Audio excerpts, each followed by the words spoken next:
Dans l'épître de Paul aux Éphésiens et au chapitre 6 du verset 10 à 14, l'apôtre Paul dira au reste, fortifiez-vous dans le Seigneur et par sa force toute puissante, revêtez-vous de toutes les armes de Dieu afin de pouvoir tenir ferme contre les ruses du diable. Car nous n'avons pas à lutter contre la chair et le sang, mais contre les dominations, contre les autorités, contre les princes de ce monde de ténèbres, contre les esprits méchants, dans les lieux célestes. C'est pourquoi, dira l'apôtre, prenez toutes les armes de Dieu, afin de pouvoir résister dans le mauvais jour et tenir ferme, après avoir tout surmonté. Tenez donc ferme. Ayez à vos reins la vérité pour ceinture. L'apôtre Paul ici conclut son épître en lançant un appel en tant que soldat de Jésus-Christ. Et à Timothée, il lui dira « Mais souffre avec moi comme un bon soldat de Jésus-Christ ». Soldat dans le grec, métaphoriquement, signifie un champion de la cause de Christ. Paul était un champion de la cause de Christ, un exemple, un modèle à suivre, entièrement dévoué, dédié, consacré à la cause de son maître, c'est-à-dire du Christ Jésus. L'apôtre a su donner pleine satisfaction à celui qu'il avait enrôlé. Et à la fin de son parcours, il dira même que j'ai combattu le bon combat, j'ai achevé la course et j'ai gardé la foi. Désormais, dira-t-il, la couronne de justice m'est réservée. Le Seigneur, le juste juge, me la donnera en ce temps, non seulement à lui, mais encore à tous ceux qui auront aimé son avènement. Lorsque Paul écrivit cette lettre, il était en prison. Et au verset 19, il dira qu'il est cet ambassadeur, mais un ambassadeur dans les chaînes. Un ambassadeur enchaîné, certes, mais qui veut accomplir sa mission comme il se doit. Et face au combat chrétien, l'apôtre Paul s'inspire ici de la tenue du soldat et de la tenue du soldat romain. Alors, savoir tirer des leçons spirituelles du monde naturel. C'est aussi ce que Jésus a fait au travers de paraboles. Alors, beaucoup de choses simples peuvent nous instruire. Nous avons l'exemple de la fourmi. Et la Bible nous dit dans le livre des Proverbes, va vers la fourmi paresseux, considère ses voies et devient sage. Voilà, va vers ce minuscule insecte et considère ses voies et réfléchit. Elle n'a ni chef, ni inspecteur, ni maître. Elle prépare en été sa nourriture, elle amasse pendant la moisson de quoi manger. Alors vous pourrez me dire, mais qu'est-ce qu'une fourmi peut m'enseigner ? En réalité, elle nous enseigne, voyez-vous, beaucoup de choses. Et la Bible nous dit même, considère ses voies et devient sage. Voilà, ce minuscule insecte. Et qui pourtant, voyez-vous, ce sont des insectes qui sont forts et qui peuvent transporter entre 10 et 50 fois leur propre poids pour certaines d'entre elles. Voilà, elles sont travailleuses. Alors soyons aussi attentifs par les choses simples, voyez-vous, de cette existence, par les exemples peut-être de la nature, de la création ou diverses choses. Laissons-nous aussi interpeller et instruire. L'enseignement de Paul ici est en rapport avec le soldat et son armure. Au verset 10, il dira « Mais au reste, fortifiez-vous dans le Seigneur et par sa force toute puissante. » La version Semeur nous dit « Pour conclure, puisez votre force dans le Seigneur et dans sa grande puissance. » La version Parole vivante, transcription dynamique du Nouveau Testament, nous dit « Pour conclure, devenez des chrétiens forts, non par vous-même, mais en puisant vos forces dans les ressources infinies de la puissance du Seigneur. Fortifiez-vous, puisez votre force, devenez des chrétiens forts. Alléluia. Alors, fortifiez-vous dans le grec à ce sens, d'être fort, d'être aussi doté de force et d'augmenter en force. Voilà, fortifiez-vous à ce sens dans le grec. Et ceux qui se confient en l'Éternel, nous dit la Bible, renouvellent leur force. Ils prennent le vol comme les aigles, ils courent et ne se lassent point, ils marchent et ne se fatiguent point. Alors ceux et celles, et toutes ceux et toutes celles qui comptent sur l'Éternel, qui regardent vers lui, tous ceux et toutes celles qui s'attendent à lui, voyez-vous, ils ne perdent pas leur temps. Priez le Seigneur, avoir foi en lui, avoir la foi dans notre cœur et nous confier en lui. Ce n'est jamais une perte de temps pour tous ceux qui s'attendent à lui. Et voyez-vous, ils prennent de nouvelles forces. Même les personnes âgées, peut-être que quelqu'un est fatigué, malade, vraiment au bout peut-être du rouleau, mais cher ami, peut-être que tu es touché par une maladie, tu as peut-être, je ne sais pas, des tremblements, ou tu as une migraine qui est récurrente, ou un mal au rein, ou je ne sais pas, un problème à la vue, mais en tout cas, mon conseil, personnellement, si je peux te donner un conseil, c'est confie-toi dans le Seigneur. Tu sais, le Seigneur va te renouveler. Il va te bénir et sans que tu t'en rendes compte, tu verras que la maladie va te quitter, la faiblesse, toutes ces choses qui t'affligent. Et tu verras que le Seigneur, il va te visiter, il va te bénir et il va te communiquer sa force à lui parce qu'en lui est la force. Et tu pourras courir sans t'épuiser, tu pourras marcher sans te lasser. Dieu donne la force à son peuple. Dieu est la force de son peuple et Dieu ne ment pas. L'Épître aux Hébreux nous dit qu'il est impossible que Dieu mente. Vous savez, des fois on dit que rien n'est impossible à Dieu, mais en réalité il y a des choses qui lui sont impossibles. La preuve, l'Épître aux Hébreux nous dit qu'il est impossible que Dieu mente. Ce mot force ici en hébreu vient d'une racine du sens d'être ferme. Et le Seigneur a le pouvoir de nous rendre fermes. Vous savez, des fois on peut être chancelant, on peut être dans le doute, on peut être dans un stress, dans peut-être même l'incrédulité, on peut vaciller, peut-être à cause d'une pression, d'une difficulté, d'une mauvaise nouvelle, et notre cœur n'est pas en paix, nous sommes peut-être bouleversés à l'intérieur de nous, et on dirait qu'on perd pied, mais le Seigneur, vous savez, il ne nous abandonne pas, il est ce bon berger, il est avec nous, et il va, voyez-vous, nous renouveler, je le crois, corps, âme, esprit, esprit, âme et corps, dans toute notre être. Et le Seigneur a le pouvoir de nous rendre fermes, il a le pouvoir de nous affermir. Le psaume 37, verset 23, nous dit que l'Éternel affermit les pas de l'homme et il prend plaisir à sa voix. Voilà. S'il tombe, il n'est pas terrassé, car l'Éternel lui prend la main. Alléluia. Au reste, fortifiez-vous dans le Seigneur et par sa force toute puissante. Vous savez, un soldat a besoin de force. Et le soldat de Jésus-Christ a besoin de Christ. Christ, vous savez, est le plus grand des soldats. Il est le plus grand des héros. Alors, comment devenir fort? Comment être fort? Et comment rester fort en puisant nos forces dans les ressources infinies de sa grâce. Sa grâce nous a appelés dans 1 Pierre 5 verset 10. Sa grâce aussi nous a sauvés dans 2 Timothée 1 9. Sa grâce nous a libérés dans Romains 6 verset 14. Sa grâce nous accompagne aussi tous les jours de notre vie, dans le psaume 23, sa grâce nous suffit dans 2 Corinthiens 12 au verset 9. La grâce, c'est Christ. Alors, comment devenir fort si ce n'est qu'en Christ? Si ce n'est qu'au travers de lui, si ce n'est que par lui, si ce n'est qu'avec lui, en nous revêtant de lui, de Christ, de sa nature, de sa force, de sa capacité, voyez-vous, de cette nouvelle capacité qui vient de l'esprit, de la vie d'en haut, de la vie du Seigneur, des dons aussi de l'esprit, afin de pouvoir œuvrer efficacement pour le Seigneur, dans le royaume de Dieu, dans les choses du Seigneur. Comment devenir fort?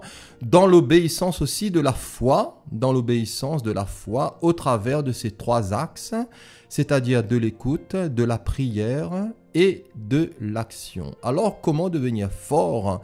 En jouissant aussi de toutes les ressources divines, de toutes ces ressources, et à l'instar du peuple d'Israël dans la conquête de Canaan sous Josué, qui a dû affronter ses ennemis, voyez-vous, pour les vaincre, à l'instar d'Israël, Christ, lui, a déjà vaincu nos ennemis. Voilà, il les a déjà vaincus pour nous, et nous avons une merveilleuse longueur d'avance.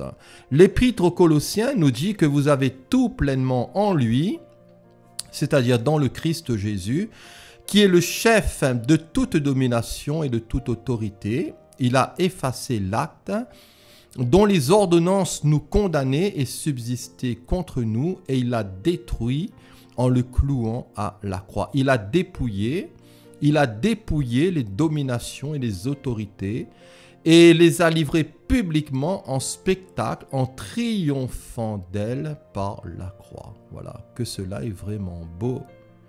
En triomphant d'elle par la croix. Voyez-vous, de tout ce monde de ténèbres, de tout ce qui subsistait contre nous, et nous avons tout pleinement par la foi au travers de la grande victoire et de cette victoire glorieuse et définitive du grand Machiar, du grand Je suis, et nous sommes en lui en sécurité. Vous savez, quand nous sommes dans le Christ, les adversaires, bien que déjà vaincus, ils restent quand même nombreux.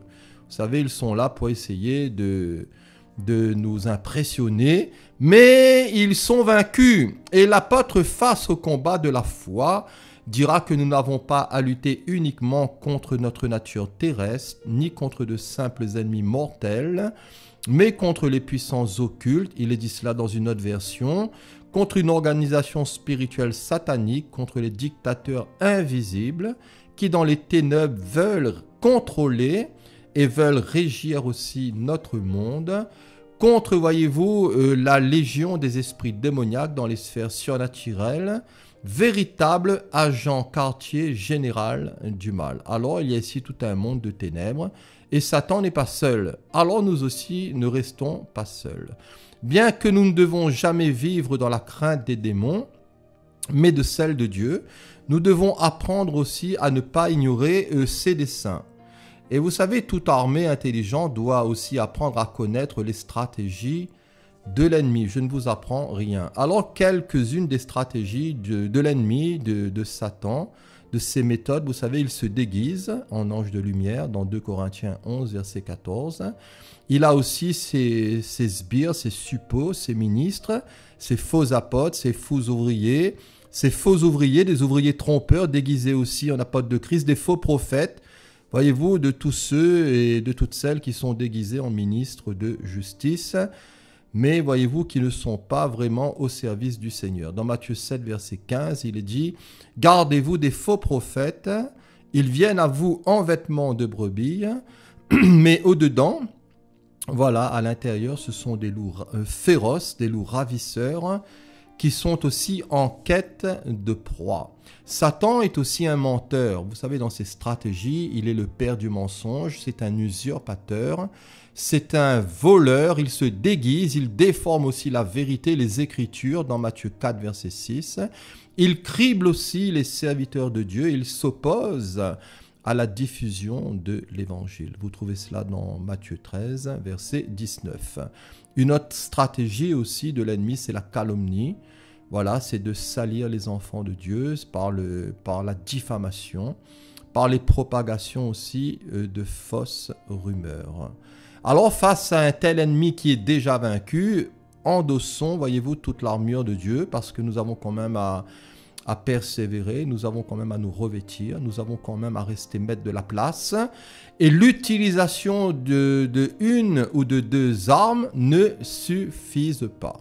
Alors il faut se capeler entièrement afin, voyez-vous, de pouvoir triompher dans le Christ et avec lui dans sa victoire, parce que sa victoire est la nôtre, et de pouvoir tenir ferme et tenir bon, plus particulièrement dans le mauvais jour. Vous savez, des fois tout va bien, mais des fois tout va mal, des fois le ciel est tout bleu, mais des fois il y a aussi de la pluie, il y a de l'orage, et des fois les choses ne se passent pas vraiment bien. Dans la maladie, dans les difficultés de cette existence. Alors la première âme ici que nous pouvons découvrir du chrétien, c'est la vérité. Au verset 14, que la vérité soit votre ceinture. Ayez à vos reins la vérité pour ceinture. Se ceindre de la vérité, de la connaissance de la vérité. Et quel danger, voyez-vous, d'aller au combat et de vouloir aller au combat si nous ne sommes pas dans la vérité. La vérité, c'est la Trinité, c'est-à-dire c'est la connaissance du seul et unique vrai Dieu. Je le répète, la vérité, c'est la Trinité, c'est la connaissance du seul vrai Dieu et de l'unique vrai Dieu, de l'unique, du seul. Il n'en existe pas d'autre. Le Dieu incarné, le Christ, en était plein, lui, de vérité, puisqu'il a habité parmi nous pleine de grâce et de vérité, Jésus-Christ, qui est le chemin, la vérité, pas une vérité, mais la vérité, il est la vie. Et qui pouvait convaincre Jésus de péché? Personne. Jésus dira même, mais qui de vous me convaincra de péché? Il n'y a pas l'ombre de péché en lui, il n'y a pas l'ombre de mensonge, il n'y a pas l'ombre d'erreur. Vous savez, le Christ Jésus, il est la vérité incarnée, il est le Dieu fait chair. La vérité est venue par Christ avec l'Évangile. Jean chapitre 1 verset 17, car la loi a été donnée par Moïse, mais la grâce, voilà, la grâce et la vérité sont venues par Jésus-Christ. La vérité est aussi en Christ. Aux Romains, Paul dira, je dis la vérité en Christ, je ne mens point, ma conscience m'en rend témoignage par le Saint-Esprit. Alors le Seigneur veut que la vérité soit dans nos cœurs. Dans son psaume de repentance, David, voyez-vous, dira, mais tu veux que la vérité soit au fond du cœur, voilà, au fond du cœur. Fais donc pénétrer, Seigneur, voilà, fais donc pénétrer la sagesse au-dedans de moi. Vous savez, un cœur sans le Seigneur est livré au mal.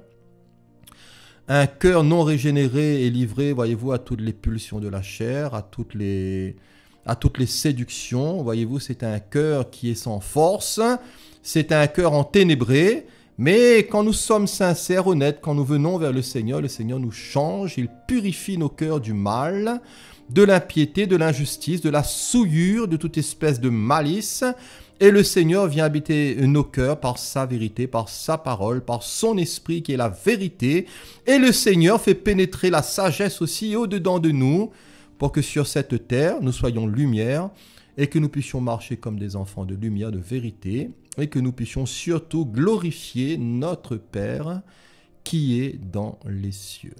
Alors les véritables croyants doivent adorer Dieu en esprit et en vérité. Et le psaume 145 nous dit que l'Éternel est près de tous ceux qui l'invoquent, avec vérité, avec sincérité. Alors non seulement nous devons adorer Dieu en esprit, en vérité, mais aussi le servir avec vérité, avec amour, avec passion, avec zèle. Josué 24, verset 14, 1 Samuel 12, verset 24. Marchons aussi devant Dieu dans cet état d'esprit. Et dans 1 Roi 2, au verset 1 à 4, il est dit que David approchait du moment de sa mort et il donna ses ordres à Salomon son fils en disant « Je m'en vais par le chemin de toute la terre, fortifie-toi, voilà, fortifiez-vous dans le Seigneur, fortifie-toi et sois un homme.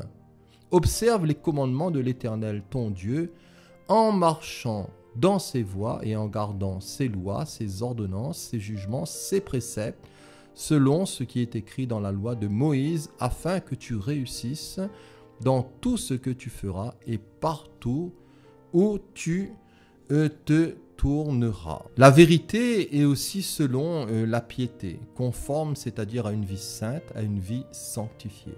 Dans Jean 17, le Seigneur dira « Mais sanctifie-les par ta vérité, ta parole est la vérité. » Conforme aussi à une vie pure. Dans 1 Pierre 1, verset 22, il nous est dit « Ayant purifié vos âmes en obéissant à la vérité pour avoir un amour fraternel sincère. » Voilà. La vérité, nous devons aussi apprendre à la connaître dans 2 Timothée 2, verset 25, à y croire. 2 Thessaloniciens 2, verset 12 à 13, à lui obéir. Romains 2, verset 8, à l'aimer. 2 Thessaloniciens 2, verset 10, à la proclamer. 2 Corinthiens 4, verset 2, à la dispenser aussi droitement, selon 2 Timothée 2, verset 15. Et à Timothée, Paul lui dira « Efforce-toi de te présenter devant Dieu comme un homme éprouvé, un ouvrier qui n'a point à rougir, qui dispense droitement la parole de la vérité. » Voilà, c'est la responsabilité de tous ceux qui annoncent l'évangile, de tous ceux qui prêchent la parole, de tous ceux qui enseignent, de pouvoir dispenser droitement la parole de la vérité qui est Christ. Voilà. Quelle grande responsabilité. L'Église est aussi la colonne et l'appui de la vérité. Et la Bible nous dit que nous devons nous réjouir en elle, selon 1 Corinthiens 13, verset 6. Disons-la les uns aux autres, et dans Zacharie 8, verset 16, il est dit « Voici ce que vous devez faire, dites la vérité, chacun à son prochain, jugez dans vos portes selon la vérité, et en vue de la paix. Que nul en son cœur ne pense le mal contre son prochain et n'aimez pas le faux serment. » Le Dieu de vérité démontre la vérité. Vous savez, Dieu c'est un Dieu aussi qui parle, oui, mais il agit. Et Dieu démontre la vérité dans sa façon d'agir, dans la pratique. Et il est dit dans le Apocalypse 15, verset 3, que tes voies sont justes et véritables. Les œuvres de Dieu sont aussi vraies. Après que la raison lui soit revenue, Nebuchadnezzar dira dans Daniel 4, verset 37, « Maintenant, moi, Nebuchadnezzar, je loue, j'exalte et je glorifie le roi des cieux, dont toutes les œuvres sont vraies et les voies justes, et qui peut abaisser ceux qui marchent avec orgueil. » Les jugements de Dieu sont aussi vrais. Dans le psaume 19, verset 10, il est dit que la crainte de l'Éternel est pure, elle subsiste à toujours. Les jugements de l'Éternel sont vrais. Ils sont tous justes. Le Dieu de vérité démontre la vérité. Et il la démontre aussi au travers de l'accomplissement de ses promesses, 2 Corinthiens 1, 20, de son respect de l'alliance, Michée 7, verset 20, au travers aussi de l'exercice de la justice et du châtiment des méchants. Et dans Apocalypse 16, verset 7, il est dit « Oui, Seigneur, Dieu Tout-Puissant, tes jugements sont véritables et justes. » Alléluia! Voilà, pour terminer, pour conclure, soyons aussi des enfants de vérité, marchons là-dedans, pratiquons cette vérité, aimons-la et demeurons en elle. Et cette vérité, vous savez, elle sera avec nous pour l'éternité. Dans la 3e épître de Jean, au verset 1, il est dit que l'ancien Gaius, le bien-aimé que j'aime dans la vérité. Bien-aimé, je souhaite que tu prospères à tous égards et sois en bonne santé, comme prospère l'état de ton âme. J'ai été fort réjoui lorsque des frères sont arrivés et ont rendu témoignage de la vérité qui est en toi, de la manière dont tu marches dans la vérité. Voilà. Je n'ai pas de plus grande joie que d'apprendre que mes enfants marchent dans la vérité. Voilà, vous savez, quand l'Église, quand les enfants du Seigneur sont dans le véritable, dans le Christ Jésus, ils ne peuvent que produire, voyez-vous, ce fruit agréable de vérité, qui est Jésus lui-même, qui est sa parole, par le Saint-Esprit. Voilà, que le Seigneur vous bénisse au travers de ces quelques mots. J'étais très heureux, voyez-vous, de partager avec vous cette première arme ici de l'armure chrétienne, qui est la vérité. Voilà, soyez bénis et à la prochaine, Dieu voulant.